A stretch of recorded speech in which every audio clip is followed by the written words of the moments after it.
بسم اللہ الرحمن الرحیم۔ عزیز دوستو، آج جس موضوع پر ہم نے گفتگو کرنی ہے وہ ہے نماز کے فرائض۔ چونکہ ان کا تعلق نماز کے اندر ہوتا ہے، اس لیے ہم اس کو نماز کے فرائض کہتے ہیں۔ اور یہ وہ فرائض ہیں کہ اگر ان میں سے کوئی ایک فرض بھی آپ نے چھوڑ دیا تو پھر سرے سے آپ کی نماز نہیں ہوگی، اور اگر اس کے اندر کوئی تاخیر وغیرہ ہو جاتی ہے تو وہ سجدہ سہو سے جو ہے وہ آپ کی نماز مکمل ہو جائے گی۔ تو ہم آتے ہیں اب اپنے اصلی موضوع کی طرف کہ جس کو ہم نماز کے فرائض کہتے ہیں۔ ان میں سے جس طرح میں نے پہلے بھی آپ سے یہ بات عرض کی تھی ایک ویڈیو کے اندر کہ یہ جو تکبیر تحریمہ ہوتا ہے، نیت کرنے کے بعد اللہ اکبر کہتے ہیں ہم، اس تکبیر تحریمہ کو فقہاء اور محدثین نے اس کو شرائط کے اندر بھی شامل کیا ہے اور فرائض کے اندر بھی شامل کیا ہے، اور متقدمین و متاخرین اس کو ارکان اسلام میں رکھا ہے، کیونکہ یہ نماز کے ساتھ اس کی ایسا تعلق ہے کہ جس طرح گھر کا ایک دروازہ ہوتا ہے، تو اس لیے اس کو بھی جو ہے وہ ان لوگوں نے متقدمین اور متاخرین نے اس کو جو ہے وہ فرائض نماز کے اندر رکھا ہے۔ لیکن بعض اس کو کہتے ہیں کہ یہ شرائط سے ہی اس کا تعلق ہے، اور بعض کہتے ہیں کہ نہیں، یہ شرائط کے ساتھ بھی اس کا تعلق ہے اور فرائض کے ساتھ بھی اس کا تعلق ہے۔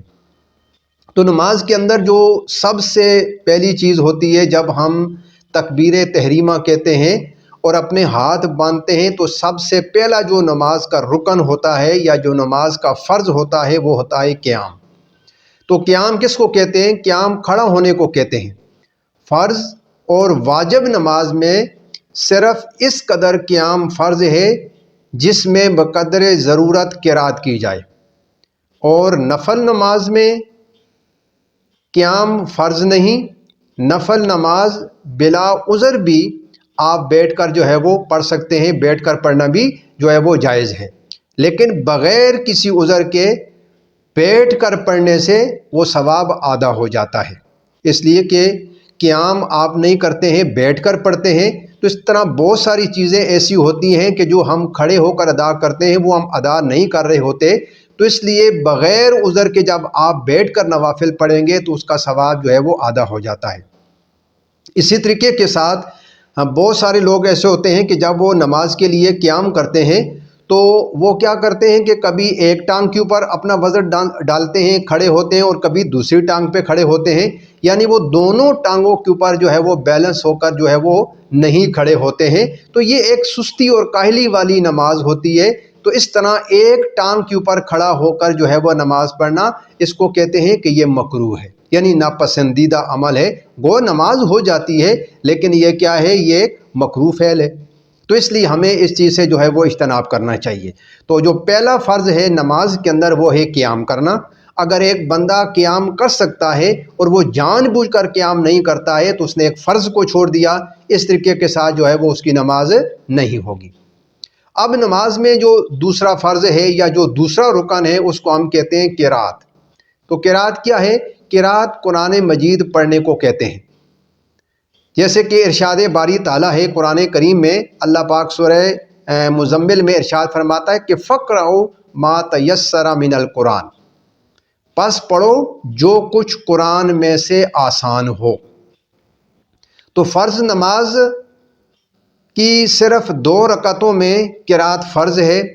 چاہے وہ 2 رکعت والے فرض ہوں یا 4 رکعت والے،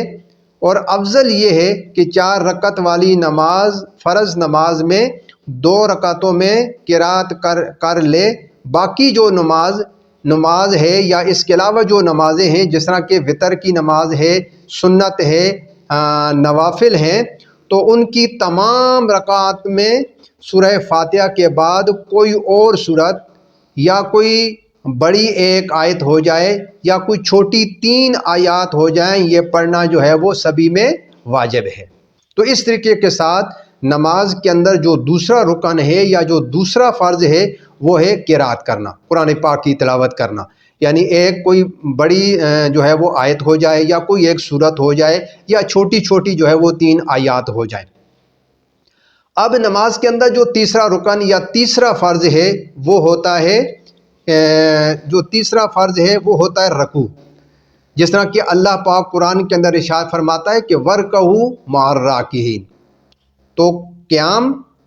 اور اس کے بعد آپ قرات کرتے ہیں، اور قرات کرنے کے آخر پر جو جب ہم رکوع میں جاتے ہیں تو اس کے بارے میں اللہ پاک ارشاد فرماتا ہے وَرْكَعُوا مَعَ الرَّاكِعِينَ، یعنی تم رکوع کرو رکوع کرنے والوں کے ساتھ۔ تو رکوع کا معنی کیا ہوتا ہے؟ رکوع کے معنی جھکنے کے ہوتے ہیں۔ جب انسان اپنے سر کو جھکاتا ہے اور جو ہے وہ سر جھکاتا ہے، پیٹھ کو جھکاتا ہے، تو اس طریقے کے ساتھ اس بندے کی سرین، اس بندے کی پیٹھ اور اس بندے کا سر یہ برابر لیول کے اندر جب آ جاتا ہے تو اس کو ہم کہتے ہیں رکوع۔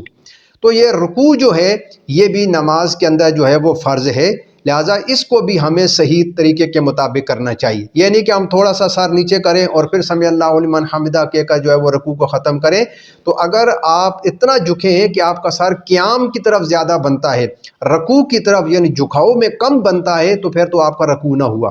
اور جب آپ کا رکوع نہ ہوا تو گویا کہ آپ نے ایک فرض کو چھوڑ دیا، اور جب آپ نے ایک فرض کو چھوڑ دیا ہے تو پھر آپ کی سرے سے نماز ہی نہیں ہوتی ہے۔ اسی طریقے کے ساتھ اگر ایک انسان آتا ہے مسجد کے اندر آتا ہے، نماز پڑھنے کے لیے آتا ہے، تو وہ دیکھتا ہے کہ آگے جماعت کھڑی ہے،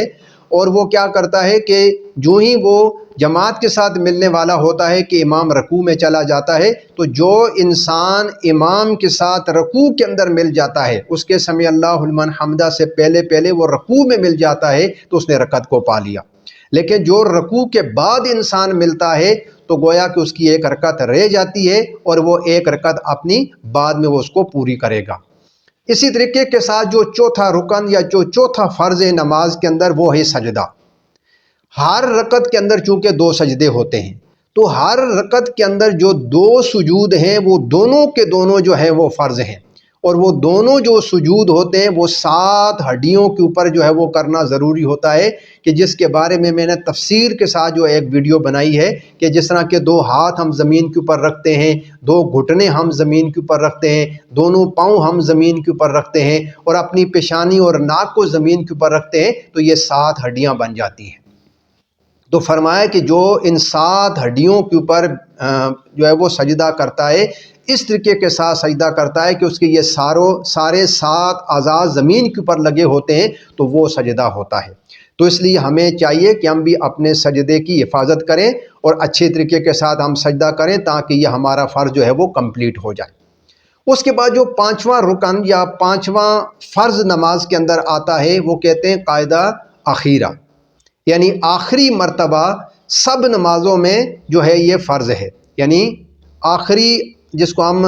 تشہد کہتے ہیں یا التحیات کہتے ہیں، چاہے ہم 2 رکعت والی نماز پڑھ رہے ہیں، 3 والی پڑھ رہے ہیں، 4 والی پڑھ رہے ہیں، تو آخری مرتبہ جب انسان التحیات پڑھنے کے لیے بیٹھتا ہے تو اس کو قاعدہ اخیرہ جو ہے وہ کہتے ہیں۔ تو ان سب نمازوں میں اتنی مقدار میں جو ہے وہ بیٹھنا کہ جتنی مقدار میں جو ہے وہ التحیات کی جو ہے وہ قرات کی جاتی ہے، اتنا بیٹھنا جو ہے وہ فرض ہے، خواہ وہ نماز فرض ہے، چاہے وہ واجب نماز پڑھ رہے ہیں، چاہے وہ آپ سنت پڑھ رہے ہیں یا آپ نفل پڑھ رہے ہیں۔ اور جو شخص 4 رکعت والی نماز میں قاعدہ اخیرہ چھوڑ کر 5ویں رکعت کے لیے کھڑا ہو جائے،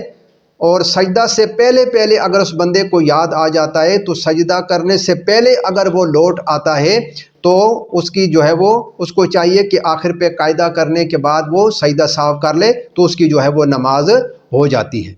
اب اس کے بعد جو ہے وہ قاعدہ اخیرہ کے اینڈ پہ ہم درود شریف بھی پڑھتے ہیں۔ اب درود شریف کا جو ہے وہ شرعی معنی کیا ہے؟ امام شافعی رحمۃ اللہ علیہ فرماتے ہیں کہ یہ آخر پہ درود شریف یعنی عبدہ و رسولہ کے بعد جب ہم اللہم صلی علی محمد یہ والا درود شریف پڑھتے ہیں تو امام شافعی رحمۃ اللہ علیہ فرماتے ہیں کہ یہ واجب ہے، اور امام اعظم امام ابو حنیفہ رحمۃ اللہ علیہ کے نزدیک وہ فرماتے ہیں کہ یہ سنت ہے، جس طرح کہ طبرانی میں اور سنن ابن ماجہ وغیرہ میں یہ حدیث پاک آتی ہے، اور اس حدیث مقدسہ کے جو راوی ہیں وہ حضرت سہل ابن سعد رضی اللہ تعالی عنہ ہیں، وہ روایت کرتے ہیں کہ نبی کریم صلی اللہ علیہ وآلہ وسلم نے ارشاد فرمایا کہ اس کی نماز نہیں جو اپنے پیغمبر صلی اللہ علیہ وآلہ وسلم پر درود نہ بھیجے۔ یعنی آپ فرماتے ہیں کہ اس شخص کی نماز ہی نہیں ہے کہ جو اپنے نبی اپنے رسول کے اوپر جو ہے وہ درود شریف نہیں پڑھتا ہے۔ اسی طریقے کے ساتھ دارقطنی کے اندر جو ہے یہ حدیث پاک آتی ہے، اور اس حدیث مقدسہ کے جو راوی ہیں وہ ابی مسعود انصاری رضی اللہ تعالی عنہ ہیں۔ وہ فرماتے ہیں کہ نبی کریم صلی اللہ علیہ وآلہ وسلم نے فرمایا کہ نماز جس میں مجھ پر اور میری اہل بیت پر درود نہ بھیجا جائے وہ قبول نہیں ہوتی ہے۔ تو آپ اندازہ فرمائیں کہ ایسی نماز کہ جس نماز کے آخر پر آخری تشہد پر التحیات پر آخری قاعدہ پر جب ہم جو ہے وہ التحیات پڑھتے ہیں حمد و رسول تک اور اس کے بعد درود شریف پڑھتے ہیں، تو آپ فرماتے ہیں کہ جو بندہ مجھ پر اور میری آل کے اوپر جو ہے وہ درود شریف نہیں پڑھتا ہے تو اللہ پاک ایسی نماز کو جو ہے وہ قبول ہی نہیں فرماتا ہے۔ تو کتنی بڑی اہمیت ہے درود شریف کی، جو ہم حالت نماز کے اندر بیٹھ کر جو ہے وہ نبی پاک صلی اللہ علیہ وآلہ وسلم کی ذات کے اوپر جو بھیجتے ہیں اور آپ کی آل بیت کے اوپر بھیجتے ہیں۔ اب اسی طریقے کے ساتھ جو چھٹا رکن ہے، نماز کا چھٹا رکن یا نماز کا چھٹا فرض اس کو سمجھیے، وہ ہے خروج بسنہ، یعنی قصدن نماز کو جو ہے وہ تمام کرنا، اور وہ بھی کس کے ساتھ؟ امام اعظم رحمۃ اللہ علیہ کے نزدیک خروج بسنہ فرض ہے، اور بعد فراغت نماز کے لفظ سلام یعنی السلام علیکم ورحمۃ اللہ جو ہم کہتے ہیں، ان کے نزدیک یہ کہنا جو ہے وہ واجب ہے۔ تو اس طریقے کے ساتھ یہ جو 6 فرائض کا یا 6 ارکان کا میں نے ذکر کیا ہے، اس میں قیام آ جاتا ہے، اس میں قرات آ جاتی ہے، اور اس کے اندر رکوع آ جاتا ہے، اس کے اندر دونوں سجدے آ جاتے ہیں، اور اس کے اندر قاعدہ اخیرہ آ جاتا ہے، اور اس کے اندر جو ہے وہ خروج بے سنہ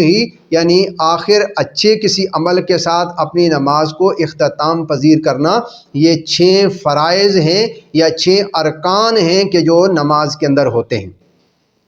تو نماز کے یہ 6 ارکان جب تک پورے نہیں ہوں گے اس وقت تک جو ہے وہ ہماری نماز کامل نہیں ہوگی۔ جان بوجھ کر اگر ہم ان کو چھوڑیں گے یا ہم سے رہ جائے گا تو اس وقت تک جو ہے وہ ہماری نماز مکمل نہیں ہوگی، جب تک کہ ہم ان فرائض کے اوپر یا ارکان کے اوپر عمل نہیں کریں گے۔ تو لہٰذا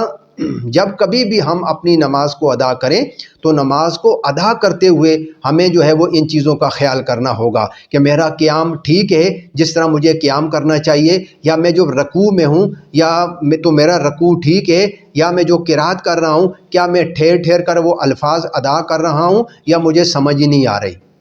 ٹھیک ہے۔ اسی طریقے کے ساتھ جو میں سجود کر رہا ہوں کیا میرا سجدہ ٹھیک ہے، جس طرح کہ نبی پاک صلی اللہ علیہ وآلہ وسلم نے فرمایا ہے، یا میں قاعدہ اخیرہ کے اوپر بیٹھا ہوں تو جو کچھ مجھے بیٹھ کر کے پڑھنا چاہیے کیا میں وہ چیزیں صحیح طریقے کے ساتھ پڑھ رہا ہوں، کیا میں دونوں طرف سلام اچھی طریقے کے ساتھ پھیر رہا ہوں۔ یہ ساری چیزوں کا ہمیں جو ہے وہ نماز کے اندر خیال کرنا ہوگا، اور اگر ہم نے ان چیزوں کو چھوڑ دیا اور اب صرف اپنے نفس کو راضی کرنے کے لیے ہم نے نماز پڑھی، یا ایک فٹیگ کے طور پر ہم نے نماز پڑھی کہ چلو جی نماز ہے یہ اللہ پاک کی وہ قبول کر لے گا، تو ہرگز اللہ پاک ایسی نماز کو قبول نہیں کرتا ہے کہ جو انسان غفلت کے اندر آ کر جو ہے وہ نماز پڑھتا ہے، یا اللہ رب العالمین کے پیارے محبوب صلی اللہ علیہ وآلہ وسلم کے طریقہ مبارک کو چھوڑ کر وہ نماز پڑھتا ہے۔ ایسی نماز ہرگز اللہ کے ہاں جو ہے وہ مقبول نہیں ہوتی ہے۔ تو دعا ہے کہ رب قدوس ہم کو صحیح طور پر ان فرائض کو ادا کرنے کی توفیق عطا فرمائے۔ وما توفیقی الا باللہ۔